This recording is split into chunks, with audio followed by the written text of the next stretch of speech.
Assalamualaikum warahmatullahi wabarakatuh. Perkenalkan, saya Miftahul Haira. Saya mahasiswa profesi Nars Tika Surya Global Yogyakarta.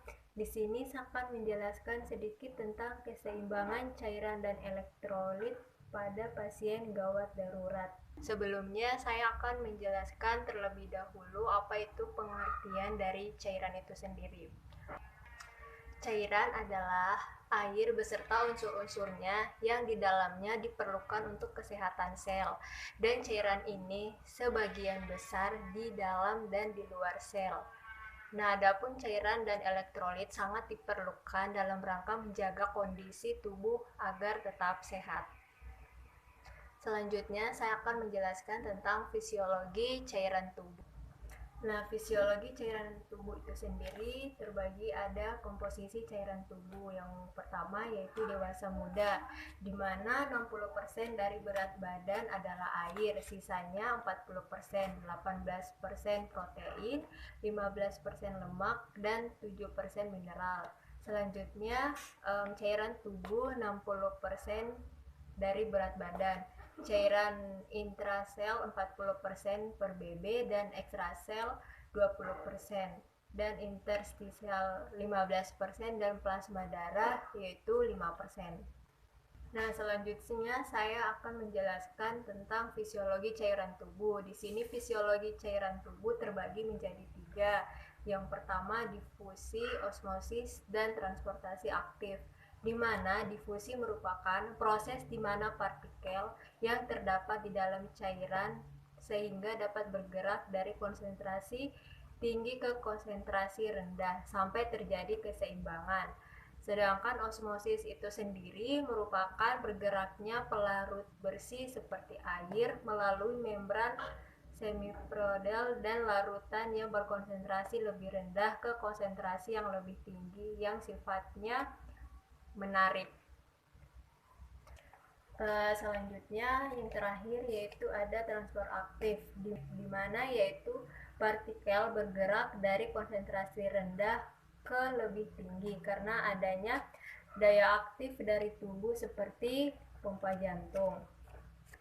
Selanjutnya saya akan menjelaskan tentang fungsi cairan tubuh itu sendiri. Mana fungsi cairan tubuh antara lain yang pertama mempertahankan panas tubuh dan pengaturan temperatur tubuh. Yang kedua, transport nutrien ke sel. Yang ketiga, transfer hasil sisa metabolisme. Yang keempat, transfer hormon. Yang kelima, pelumas antar organ.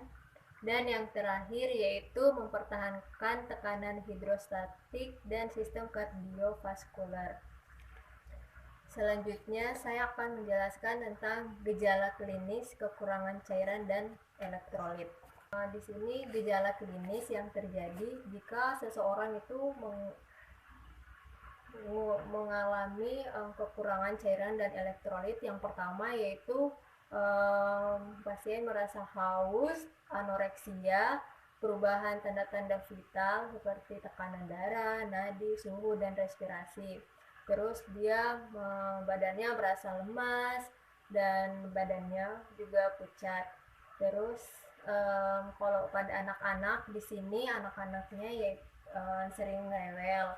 Terus kejang-kejang, kulit dingin, dan pada tubuh itu sendiri rasa malas untuk melakukan kegiatan apapun.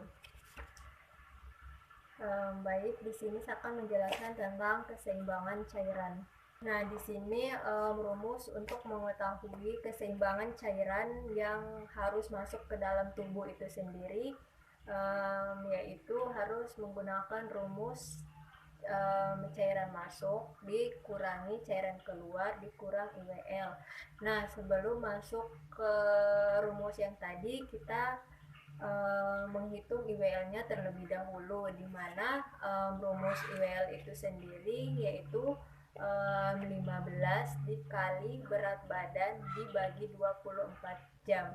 Nah, setelah IWL-nya itu sudah dapat, kita memasukkan cairan masuk dikurangi cairan keluar dikurang IWL. Nah, jika hasilnya sudah sudah kita dapat, nah itulah cairan yang masuk ke dalam tubuh kita, seperti itu. Baik, selanjutnya di sini saya akan menjelaskan cara pengeluaran dari cairan itu sendiri. Nah, dari mana sih kita mengetahui cairan yang ada dalam tubuh kita itu dikeluarkan melalui apa? Di sini yang pertama yaitu ginjal, di mana ginjal merupakan pengatur utama keseimbangan cairan yang menerima 170 liter darah untuk disaring setiap hari. Nah, di sini produksi urin untuk semua usia 1 mili per kilogram per jam. Pada orang dewasa produksi urin sekitar 1,5 liter per hari. Jumlah urin yang diproduksi oleh ginjal dipengaruhi oleh ADH dan aldosteron. Nah, selanjutnya yaitu melalui kulit, di mana hilangnya cairan melalui kulit diatur oleh saraf simpatis yang merangsang aktivitas kelenjar keringat. Yang ketiga yaitu melalui paru-paru, di mana paru-paru itu menghasilkan UBL sekitar 400 mili per hari, di mana meningkatnya cairan yang hilang sebagai respon terhadap perubahan kecepatan atau kedalaman napas akibat pergerakan atau demam itu sendiri.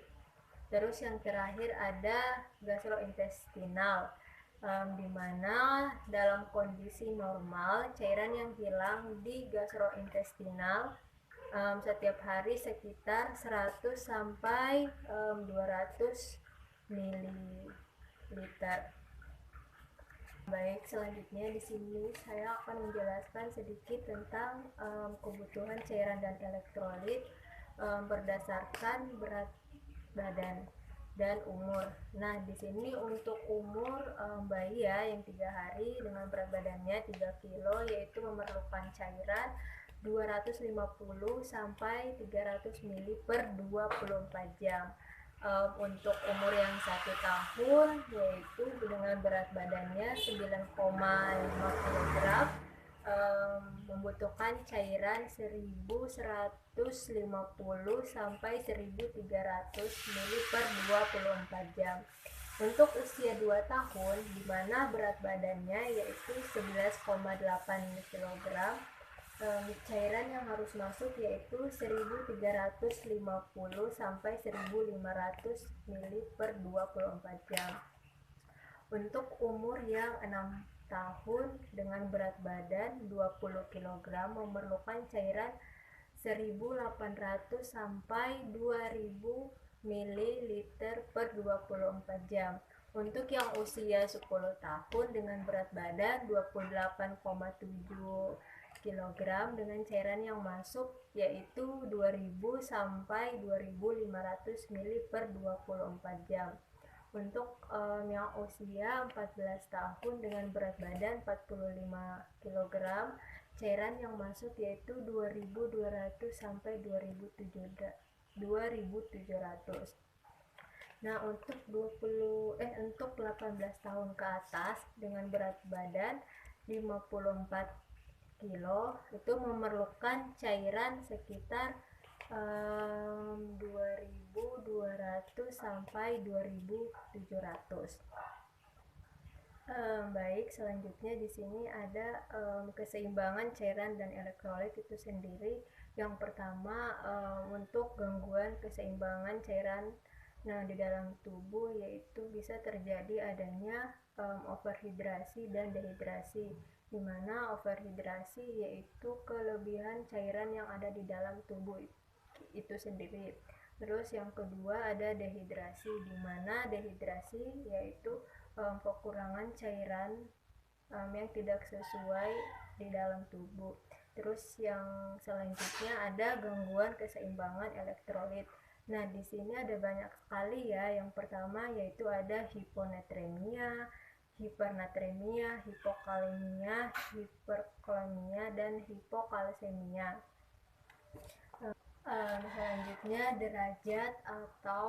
derajat Selanjutnya derajat dan tanda atau gejala dan penanganan jika seseorang terkena dehidrasi. Di sini dehidrasi ada 3, yaitu dehidrasi ringan, di mana kehilangan cairan sekitar 2-5% dari berat badan.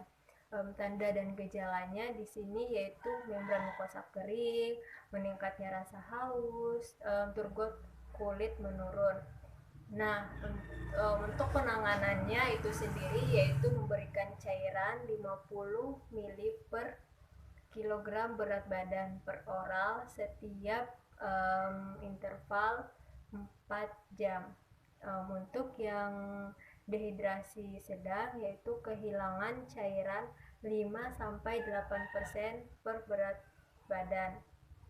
Tanda dan gejalanya yaitu pasiennya itu shock, turgor kulit buruk, tekanan darah menurun, takikardi, nadi lemah, napas cepat, dan kulit lembab dan dingin.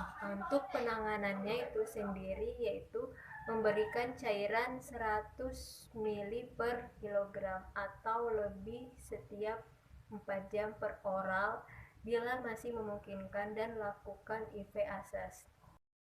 Nah, untuk dehidrasi berat itu sendiri untuk penanganannya yaitu dilakukan IV ASAS atau pemberian cairan.